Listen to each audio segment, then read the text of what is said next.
Hello friends, welcome to Avid Education Academy. Friends, हमारा last का topic NCM finish हुआ था। अब हमारा टॉपिक है today's topic are civil disobedience movement. जैसा कि मैंने आपको लास्ट वीडियो में बताया था, अगर आपने लास्ट वीडियोस नहीं देखी हैं तो डिस्क्रिप्शन बॉक्स में आपको उसका लिंक होगा, आप उसको जरूर देखिएगा। बहुत आपको हेल्पफुल करेगा आपके बोर्ड एग्जाम्स में भी, कंपटीशन एग्जाम में बहुत डिटेल में बताया गया है, तो आप उसको प्लीज जरूर देखिएगा। उससे क्या पॉइंट आपको एग्जैक्टली क्लियर होगा। तो आफ्टर द इंसिडेंट ऑफ चोरा चोरी, जब चोरा चोरी गोरखपुर में ये जो इंसिडेंट हुआ था बहुत ज्यादा वायलेंट हो गया था, तो महात्मा गांधी ने डिसाइड किया कि भाई मुझे अब ये एनसीएम जो है कॉल ऑफ करना है। क्यों? क्योंकि महात्मा गांधी ज्यादा वायलेंट नहीं चाहते थे। वो चाहते थे कि पीसफुली प्रोटेस्ट हो, पीसफुली हम काम करें, क्योंकि वो कभी भी वायलेंस को ज्यादा इंपॉर्टेंस नहीं देते थे, वो उनको ज्यादा इंकरेज नहीं करते थे। वो जो भी काम चाहते थे वो बिल्कुल ट्रुथनेस से चाहते थे और पीसफुली चाहते थे। और जब इतना ज्यादा इंसिडेंट हो गया, बहुत ज्यादा वायलेंट हो रहा था, पिटाई हो रही थी इंडियंस की, तो गांधी जी को बहुत बुरा लग रहा था। तो उन्होंने कहा कि ये एनसीएम को हम विड्रॉ करते हैं। लेकिन आपको पता है, लास्ट टॉपिक में मैंने बताया था कि गांधी जी बहुत विजनरी थे। उन्होंने पहले ही डिक्लेयर कर दिया था कि अगर एनसीएम में ज्यादा रिप्रेशन हुआ तो हम क्या करेंगे, हम सीडीएम करेंगे, हम सिविल डिसोबिडियंस करेंगे, हम लॉज तोड़ेंगे। क्योंकि ये जो ब्रिटिशर्स थे ना, ये हम पर डायरेक्ट इनडायरेक्ट जबरदस्ती जो है ना, लॉज जो है ना इम्पोज करते थे। तो गांधी जी ने पहले ही डिसाइड कर दिया था कि भाई हम लॉज जो है वो हम डिसोबेंस करेंगे। अब हम उनके किसी भी लॉज को भी नहीं मानेंगे। और चूंकि जब वायलेंस इतना बढ़ रहा था, तो उनको एक चीज और भी महसूस हो रही थी कि ये जो सत्याग्रही है इनको थोड़ा ट्रेन किया जाए, इनको बताया जाए कि हमें प्रोटेस्ट कैसे करना है, किस तरह से हमको इस ब्रिटिशर से फाइट करनी है। उनको ये भी एक लग रहा था। तो उस चीज के लिए उनको दिमाग में आया, उनके ये फाइंड हुई कि भाई हमें सीडीएम जो है किस तरह से करना है, किस तरह से हमारी एक एक यूनियन बन सके, जिससे कि हम सीडीएम को अच्छे से पूरे भारत में फैला सकें। वहीं पर जो कांग्रेस लीडर्स थे वो भी स्ट्रगल से बहुत ज्यादा टायर्ड हो चुके थे, और उनको भी लग रहा था कि अब हमें जो है काउंसिल इलेक्शंस में पार्टिसिपेट करना चाहिए, हमारे पास कुछ पॉलिटिकल पावर तो होनी चाहिए जिससे हम अपने इंडिया को सेव रख सकें। तो उनका भी थोड़ा सा जो है मूवमेंट में कम ध्यान जा रहा था, और वो भी ये सोच रहे थे कि हम जो है काउंसिल इलेक्शन में पार्टिसिपेट करें, जो कि गवर्नमेंट एक्ट के 1919 के थ्रू सेटअप किया गया था। और वहां पर एक सीन देखने को मिल रहा था। जो बड़े बड़े इंडस्ट्रियलियर्स जो थे, जैसे सीआरडी थे और एंड जो मोतीलाल नेहरू थे, वो एक कांग्रेस बहुत बड़ी पार्टी थी, नेशनल इंडियन कांग्रेस जो है बहुत बड़ी पार्टी थी, लेकिन उनमें से कुछ लीडर्स आगे आकर के एक अपनी स्वराज पार्टी बना रहे थे। तो सीआरडी एंड मोतीलाल नेहरू जी ने अपनी एक स्वराज पार्टी बना ली, और वहीं पर जो कुछ यंगर्स जो लीडर्स थे, जैसे नेहरू जी थे, जैसे सुभाष चंद्र बोस थे, इनको पीसफुली नहीं समझ में आता था। उनको लगता था ये ब्रिटिशर्स पीसफुली नहीं समझेंगे। तो वो कैसे लीडर्स थे? वो रेडिकल्स थे। कांग्रेस में भी दो तरह के लीडर्स हुआ करते थे, एक रेडिकल और एक नॉन रेडिकल, यानी नरम दल और गरम दल। तो ये जो यंगेस्ट लीडर्स थे, ये कौन थे? ये गरम दल थे। यानी जो जवाहरलाल नेहरू थे, ये सुभाष चंद्र बोस थे, ये कहते थे भाई हमें तो फुल इंडिपेंडेंस ही चाहिए, अब हमें ये थोड़ी आधी पौनी नहीं चाहिए, हमें तो फुल चाहिए। अब हमारा भारत जो है हमारा खुद का होना चाहिए, यहाँ से ये ब्रिटिशर्स जाएं। तो वो इस तरह से जो है मास एडिजेशन करना चाहते थे। तो जब ये सारा सीन चल रहा था, तो गांधी जी ने कहा कि भाई अब हम सीडीएम जो करेंगे वो किस तरह से फैलाएंगे। वो एक ऐसा इश्यू चाहते थे ना। आपने देखा होगा ना, पॉलिटिकल में है ना, इश्यूज चलते, मुद्दे चलते हैं, किस आज इस मुद्दे पे बात उठी, आज इस मुद्दे पे। तो गांधी जी भी चाहते थे कि ऐसा मुद्दा उठे, उस मुद्दे के थ्रू मैं सीडीएम को स्टार्ट करूं। फ्रेंड्स, जहां पर रेडिकल्स ये सोच रहे थे कि हमें फुल इंडिपेंडेंस ही चाहिए, स्वराज पार्टी बन रही थी, कुछ कांग्रेस के लीडर ये सोच रहे थे कि भाई हम काउंसिल इलेक्शन में पार्टिसिपेट कर ले ताकि हमारे पास कुछ पॉलिटिकल पावर्स आए। वहां पर कुछ एक और भी सिचुएशन चल रही थी। वो क्या सिचुएशन थी? The effect of the world wide economic depression, यानी वर्ल्ड वाइड भी कुछ प्रॉब्लम्स चल रही थी। जब फर्स्ट वर्ल्ड वॉर हुआ था, तो उस समय क्या हुआ था, जो एग्रीकल्चर, मतलब सब जने डिप्रेशन में आ गए थे, सबकी इकोनॉमिक जो है वो बिल्कुल डाउन चली गई थी। तो अब जब सबकी डाउन चली गई, तो पैसे तो किसी के पास थे नहीं, तो सबने क्या करा। अब हमारा इंडिया क्या है, सबसे ज्यादा फेमस किस चीज में? एग्रीकल्चर में। तो हमारे जो एग्रीकल्चर्स की जो क्रॉप्स वगैरह थी वो सब सोल्ड होती थी, लेकिन जब किसी के पास पैसे नहीं थे तो कोई कुछ ले नहीं रहा था। तो जो अदर कंट्रीज थी जहां पर हमारा एग्रीकल्चर्स की जो चीजें जाती थी, वहां पर वो खुद ही अपना एग्रीकल्चर कर रहे थे, वो खुद ही उन्होंने अपनी कंट्री में ग्रो कर लिया उसको। तो जो हमारा इंडिया का जो एग्रीकल्चर था उसके जो प्राइजेस थे वो बिल्कुल डाउन होते चले गए, 1920 से बिल्कुल डाउन होते चले गए, और जब तक 1930 आया तब तक वो बिल्कुल कोलैप्स्ड हो गए। यानी 30 तक आते आते बिल्कुल हमारे जो क्रॉप्स के जो प्राइजेस थे वो बिल्कुल फेल हो गए, कोई भी उनको लेना नहीं चाहता था। अब जब क्रॉप्स नहीं लेंगे तो क्या होगा? अब देखो, जो फार्मर्स हैं वो तो कंट्री साइड में रहते हैं, गांव में रहते हैं, उनका तो सारा जो लाइवलीहुड है वो होता ही क्रॉप से है, वो उनका खाना पीना सब वहीं से ही है। अब वो ही नहीं चलेंगे तो भाई कंट्री साइड वाले लोग रहेंगे कैसे? तो वो बहुत ज्यादा परेशानी में आ गए, वो रेवेन्यू नहीं दे पा रहे थे, टैक्स नहीं दे पा रहे थे, रेंट नहीं दे पा रहे थे, इधर से ब्रिटिशर्स बहुत ज्यादा परेशान करते थे, उनकी ब्रूटली पिटाई कर देते थे अगर वो टैक्स नहीं देते थे। तो 1930 तक तो कंट्री साइड में जो है बहुत ज्यादा प्रॉब्लम्स क्रिएट हो गई थी। इन बिटवीन एक साइड ये वर्ल्ड वाइड का इफेक्ट चल रहा था, दूसरी साइड हमने देखा एनसीएम को मूव करके कुछ कांग्रेस लीडर्स जो हैं इलेक्शंस में जाना चाहते थे, कुछ पूर्ण स्वराज चाहते थे इन बिटवीन, लेकिन ब्रिटिशर्स कुछ और ही कर रहे थे। क्या कर रहे थे वो? टोरी गवर्नमेंट ने एक कमीशन सेटअप कर दिया, टोरी गवर्नमेंट ने एक कमीशन सेटअप कर दिया, साइमन कमीशन, जिस कमीशन के नाम पे जो उनका हेड होता है, साइमन हेड था तो उसके नाम पे नाम डाल दिया साइमन कमीशन। पहले हमने जो पढ़ा था रॉलेट एक्ट, उनका हेड रॉलेट था तो इसलिए उनका नाम रख दिया हमने रॉलेट एक्ट, तो जिसका जो हेड होता था उसके नाम पे रख देते थे। तो टोरी गवर्नमेंट ने एक साइमन कमीशन रख दिया, साइमन कमीशन रखा, लेकिन हमारा इंडियन मेंबर कोई नहीं था। और ये क्यों रखा गया था? ताकि हमारे जो पॉलिटिकल चेंजेस करने के लिए साइमन कमीशन को रख दिया, लेकिन ये इतना बड़ा डिसीजन लिया, लेकिन उस डिसीजन में हमारा इंडिया का कोई मेंबर ही नहीं है। Very very wrong. तो ये बात हमारे कांग्रेस लीडर्स को बिल्कुल भी पसंद नहीं आई। और जब ये साइमन कमीशन जब हमारे इंडिया में 1928 में आया तो उसका ग्रीट कैसे हुआ? गो बैक साइमन, साइमन हमारे देश से जाओ, हम आपकी कोई भी बात को नहीं मानने वाले, गो बैक। खूब प्रोटेस्ट हुआ साइमन कमीशन गो बैक के नाम से।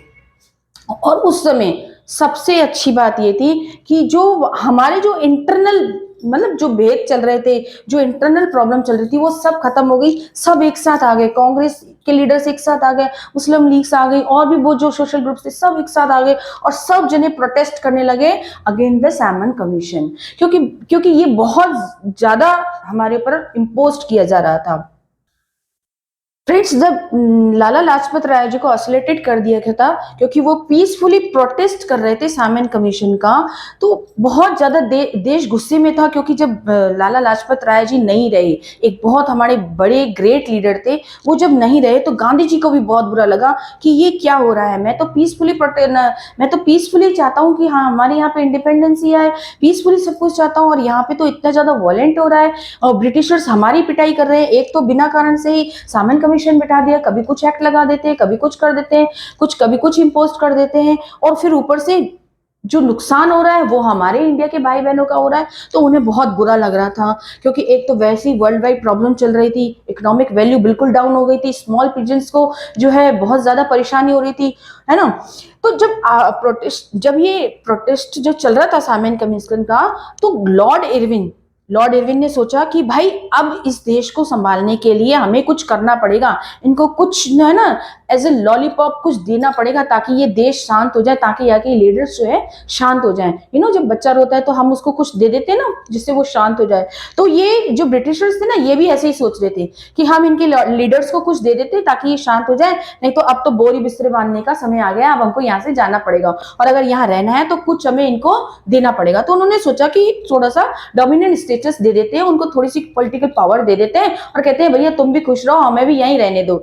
लेकिन जो कांग्रेस के लीडर्स थे वो बहुत ज्यादा अनसेटिस्फाई थे, स्पेशली जो रेडिकल्स थे, वो जो यंग लीडर्स थे उनको बिल्कुल भी बात समझ में नहीं आ रही थी। और वो क्या कह रहे थे कि भाई अब हमें फुल स्वराज चाहिए, हमें ये डोमिनेंट स्टेटस देने की जरूरत नहीं है, ये हमारा ही देश है, ये हम इसके हकदार हैं, तुम कौन होते हो यहाँ पे रहने वाले।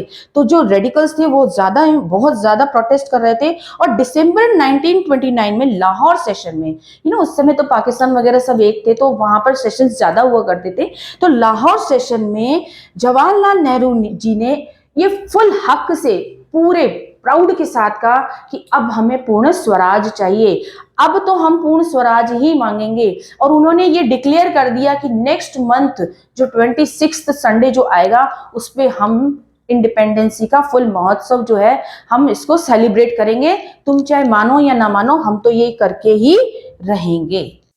फ्रेंड्स, जब है ना नेहरू जी और सुभाष जी ये सोच रहे थे कि हमें अब फुल स्वराज चाहिए, अब हमें पूर्ण स्वराज चाहिए, जैसा कि उन्होंने लाहौर सेशन में डिक्लेयर भी कर दिया था, वहीं पे महात्मा गांधी जी भी सोच रहे थे कि भाई सीडीएम स्टार्ट करें, लेकिन वो कोई मुद्दा तो होना चाहिए, कोई चीज हमारे हाथ में तो होनी चाहिए। फाइनली उनके हाथ में आ गया सॉल्ट मार्च, यानी उन्होंने सॉल्ट को एक सिंबल बना लिया। फाइनली उनके हाथ में आ गया एक सॉल्ट, यानी सॉल्ट एक ऐसी चीज है जो कि हर कोई यूज करता है। और गांधी जी चाहते भी थे कि जब मैं सीडीएम स्टार्ट करूं तो कुछ ऐसे इश्यू से करूं जिससे मेरे साथ पूरा देश आ जाए, पूरा देश जो है यूनाइट हो जाए। तो उनको एक सिंबल मिल गया सॉल्ट। अब सॉल्ट का अगर वो ये मार्च करते हैं तो डेफिनेटली उनको पूरे भारत का सपोर्ट मिलेगा, और एग्जैक्टली ऐसा ही हुआ। उन्होंने जो है सॉल्ट को पावरफुल सिंबल बनाया और फटाफट से उन्होंने क्या करा, 13 जनवरी को एक लेटर लिखा लॉर्ड इरविन को, वायसराय लॉर्ड इरविन को उन्होंने एक लेटर लिखा। और लेटर में उन्होंने क्या रखा, लेटर में उन्होंने 11 डिमांड्स रखी। बहुत सारी डिमांड्स थी, लेकिन उन्होंने मेन क्या रखा था, अबॉलिश द सॉल्ट टैक्स। क्योंकि ब्रिटिशर्स हमको सॉल्ट भी बनाने नहीं देते थे, हमारे देश में हम सॉल्ट बनाए तो इलीगल बोल दिया जाता था, और जो खुद सॉल्ट बनाते थे उस पर टैक्स लेते थे, यानी हमारे देश में सॉल्ट बन रहा है और हम ही टैक्स दे। गांधी जी को ये बहुत बुरा लग रहा था, उन्होंने कहा सबसे पहले इसको खत्म करो, सबसे पहले इसको खत्म करो। तो उन्होंने 11 डिमांड्स लिखी। डिमांड्स में और भी बहुत सारी चीजें थी, और भी बहुत सारे जो वो लॉज लगा लेते थे, जैसे फॉरेस्ट लॉ उन्होंने ब्रोकन करने के लिए लिखा था उसमें, क्योंकि फॉरेस्ट में भी हमारे स्मॉल पीजेंट्स को जाने नहीं दिया, जो प्लांटेशन वर्कर्स थे उनको जाने नहीं दिया जाता, पीजेंट्स को जाने नहीं दिया जाता था, उनकी लैंड उनको दी नहीं जाती थी। तो वो बहुत सारे रेवेन्यू टैक्स वगैरह पे भी उन्होंने बहुत सारी चीजें लिखी थी, और इस तरह से उन्होंने 11 डिमांड्स लिख के भेजी और उन्होंने लिख दिया abolish the salt tax. Mahatma Gandhi का जो ये लेटर था ना, उन्होंने एज ए अल्टीमेटम भेजा था। अल्टीमेटम मीन्स एक टाइम बाउंड करके भेजा था कि भाई क्या ये तुम मैसेज जो मैंने लेटर भेजा ये ऐसे ही नहीं भेजा है, अगर तुमने मेरी डिमांड्स नहीं मानी तो मैं क्या करूंगा, मैं सिविल डिसोबियंस कैंपेन चालू कर दूंगा। और वो भी कब कर दूंगा, 11 मार्च तक आपके पास टाइम है, आप इस डिमांड्स को देख लीजिए और इसको हमें पूरा कीजिए, और अगर आप नहीं करेंगे तो हम सीडीएम को स्टार्ट कर देंगे। लेकिन लॉर्ड इरविन था, वो भी कहां मानने वाला था, उसने कुछ भी नेगोशिएट नहीं किया, कोई भी डिमांड नहीं मानी। तो गांधी जी ने क्या करा, 6 अप्रैल को 1930 को अपना सॉल्ट मार्च स्टार्ट किया, अपने साबरमती आश्रम से स्टार्ट किया, दांडी यात्रा स्टार्ट किया, और दांडी पे जाकर उन्होंने सॉल्ट बनाया और वहां पे उस लॉज को तोड़ा। फुल सपोर्ट उनको मिला, उन्होंने अपने ट्रस्टी वॉलंटियर्स को वहां से उठाया, और 78 ट्रस्टी वॉलंटियर्स थे जो उनके साथ उस पद यात्रा में चले थे। कम से कम 240 माइल उन्होंने पैदल करा था, और इस सॉल्ट मार्च को उन्होंने वहां जाके कंप्लीट किया, और वहां से उन्होंने स्टार्ट करी सीडीएम की, क्योंकि उन्हें कोई ना कोई लॉ तोड़ के और उसको स्टार्ट करना था। तो उन्होंने इस लॉ को तोड़ के कि भाई अब हमारे इंडिया में सॉल्ट बनेगा, आप कुछ नहीं कर सकते, ये हमारा देश है, हम इसमें सॉल्ट बनाएंगे, ये इलीगल नहीं है, लीगल तो तुम हो जो तुम हम पर टैक्स लगाते हो। यहां से उन्होंने इसकी सीडीएम की स्टार्ट करी। फ्रेंड्स, एनसीएम और सीडीएम बिल्कुल सेम थे, बस एनसीएम में क्या था, हम बाइकआउट कर रहे थे, हम कोई लॉ नहीं तोड़ रहे थे, बट सीडीएम में बाइकआउट तो था ही, सब कुछ बाइकआउट था, फॉरेन गुड्स वगैरह, फॉरेन क्लॉथ्स वगैरह बाइकआउट थे, बट साथ साथ में लॉज वर ब्रोकन, यानी जो उनकी जो इम्पोज किए हुए लॉज थे उनको भी ब्रोक कर दिया जा रहा था, उनको भी तोड़ा जा रहा था। और शुरुआत किसने करी, हमारे महात्मा गांधी जी ने शुरुआत करी। तो फ्रेंड्स, जब गांधी जी ने सीडीएम की स्टार्ट करी सॉल्ट मार्च से, सॉल्ट लॉ को ब्रेक करके, उसके बाद जो है पूरी इंडिया में फुल सपोर्ट मिला गांधी जी को, और बहुत सारे लॉ भी तोड़े गए, प्रोटेस्ट भी हो रहा था। जो स्मॉल बिजनेस थे उन्होंने फॉरेस्ट में जाना शुरू कर दिया, और ब्रिटिशर्स की जो है खूब पिटाई कर दी कि यहाँ से जाओ तुम, ये फॉरेस्ट हमारे हैं, हम यहाँ रहेंगे, हम कोई टैक्स नहीं देंगे, कोई रेवेन्यू नहीं देंगे, ये हमारी लैंड है। और गांधी जी की जैसी कहते हैं ना परमिशन मिलने के बाद तो इंडिया में अलग अलग तरीके से सब जने प्रोटेस्ट कर रहे थे, और बहुत ज्यादा वायलेंट हो गया। तो जो ब्रिटिशर्स थे वो भी बहुत गुस्से में आ गए, उन्होंने सबको क्या है जेल में डाल दिया, जितने भी प्रोटेस्ट कर रहे थे लोग सबको, 1 लाख लोगों को जो है ना जेल में डाल दिया, गांधी जी को भी जेल में डाल दिया, जवाहरलाल नेहरू को भी गांधी जेल में डाल दिया, सबको जेल में डाल दिया। गांधी जी बहुत ज्यादा परेशान हो गए कि भाई ये क्या हो गया, मेरे भाई बहन वापस से जेल में आ गए, मेरे भाई बहन सब परेशान हो रहे हैं। अब ये बात जो है वहां के जो वायसराय थे लॉर्ड एवरिन वो जानते थे कि गांधी जी अपने इंडियंस को कभी भी परेशानी में नहीं दे सकते, तो उन्होंने क्या रखा, एक उन्होंने अपनी बात रखी गांधी जी से, और गांधी जी को बोला कि गांधी जी देखो तुम्हारे सब भाई बहन बहुत परेशान हो रहे हैं, सबको हमने जेल में डाल दिया है, अगर तुम इनको छुड़ाना चाहते हो, इनको पीसफुली यहाँ से जाना चाहते हो, तो तुम्हें हमारी बात माननी पड़ेगी। कौन सी बात माननी पड़ेगी? जो ब्रिटिश के वहां पर उनकी जो सेकंड राउंड टेबल जो मीटिंग हो रही थी वहां पे उनको ले जाना चाहते थे लॉर्ड इरविन, तो उन्होंने बोला कि तुम वहां पर हमारे साथ मीटिंग में चलो, मैं तुम्हारे सब भाई बहनों को छोड़ दूंगा। गांधी जी बहुत सीधे थे, हम इंडियंस वैसे भी सीधे हैं, कोई भी हमें कुछ बोलता है हम मान जाते हैं, तो गांधी जी भी मान गए, क्योंकि उनको लगा कि मैं अगर इनकी बात मानूंगा, मैं इनकी सेकंड राउंड टेबल मीटिंग में जाऊंगा, तो ये सब मेरे भाई बहनों को छोड़ देंगे।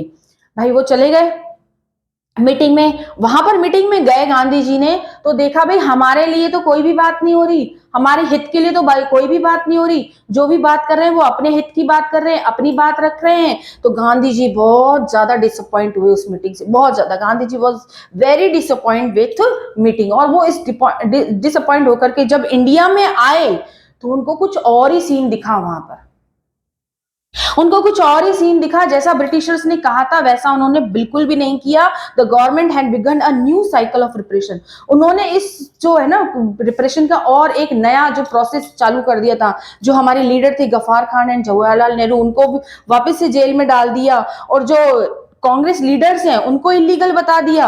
जो मीटिंग्स होती थी प्रोटेस्ट के लिए, जो डेमोन्स्ट्रेशन होते थे, बाइकआउट होते थे, उन सबको इलीगल बता दिया, सब कुछ इलीगल बता दिया। गांधी जी को बहुत गुस्सा आया कि इन्होंने मेरे से कितनी बड़ी चीटिंग करी, मेरे को मीटिंग में भी बुलाया, हमारी मीटिंग में कोई हमारे हित की भी बात नहीं की, और पीछे से मेरे भाई बहनों को जेल में भी डाल के रखा, खूब परेशान किया। अब मैं वापस से जो है सीडीएम को लॉन्च करूंगा, क्योंकि जब उन्होंने सेकंड राउंड टेबल मीटिंग में जा रहे थे तो लॉर्ड इरविन ने बोला था कि इस सीडीएम को बंद करो। तो फ्रेंड्स 5 मार्च 1931 को 5 मार्च 1931 को गांधी जी ने सीडीएम को क्लोज करके वो मीटिंग में गए थे, सेकंड राउंड टेबल मीटिंग में गए थे। बट जब उनकी कोई भी बात नहीं पूरी हुई तो उन्होंने वापस से सीडीएम को, मीटिंग में आने के बाद वापस से सीडीएम को रीलॉन्च करा था। अब जब रीलॉन्च करा था तो गांधी जी को लगा था कि अब हम भारतवासियों को मास एडिशन तो करना ही पड़ेगा, लेकिन साथ में हमें जो हमारे सत्याग्रही हैं, जो हमारे लीडर्स हैं, उनको कुछ सपोर्ट भी करना पड़ेगा। सपोर्ट कैसे करना पड़ेगा? क्योंकि सीडीएम्स की भी कुछ लिमिटेशंस थी। लिमिटेशंस क्या थी? जो मुस्लिम लीग के लोग थे वो ज्यादा सपोर्ट नहीं करते थे, दलित लोग के भी ज्यादा लोग सपोर्ट नहीं करते थे, है ना, क्योंकि कास्ट वाइज तो हमारे यहाँ पे प्रॉब्लम्स चल ही रही थी। लेकिन गांधी जी बहुत दलित को सपोर्ट करते थे, वो बोलते थे महाजन है, इनसे छुआछूत नहीं करो, ये अनटचेबिलिटी को छोड़ो और पूरे देश को यूनाइट करो। तो गांधी जी बहुत सपोर्ट करते थे, लेकिन फिर भी कुछ ना कुछ तो लिमिटेशंस थी। साथ ही में हमारे जो कांग्रेस लीडर्स थे और भी बहुत सारे जो देशभक्त थे, उन्होंने कलेक्टिव बिलोंगिंग स्टार्ट कर दी। कलेक्टिव बिलोंगिंग्स मींस पोएम्स बताई गई, हमारा भारत कितना अच्छा है ये बताया गया, हमारे यहाँ पे एकता कितनी अच्छी है, हमारा यहाँ का कल्चर कितना अच्छा है, ये लोगों को बताया गया। कैसे बताया गया? By folk songs, flags, Bharat Mata को स्केच बनाया गया। रविंद्रनाथ टैगोर जी ने बहुत अच्छी अच्छी पोएम्स लिखी, बहुत अच्छी अच्छी जो स्टोरीज बताई। उस स्टोरीज में ना नेशनलिज्म का बड़ा टच हुआ करता था, जो कि वहां के लोगों को बहुत जल्दी अटैच करता था, उनके माइंड को बहुत जल्दी अटैच करता था। तो ये स्टोरीज, पोएम्स हमारे फ्रीडम में जो है बहुत ज्यादा हेल्पफुल रही थी, क्योंकि लीडर्स को लग रहा था, गांधी जी को भी लग रहा था, अब हमको देशभक्ति जगानी पड़ेगी। क्यों जगानी पड़ेगी? क्योंकि इतने सालों से वो जो ब्रिटिशर्स का रिप्रेशन देखते आ रहे थे, तो वो अपना कल्चर, अपना सब कुछ वो भूल गए थे।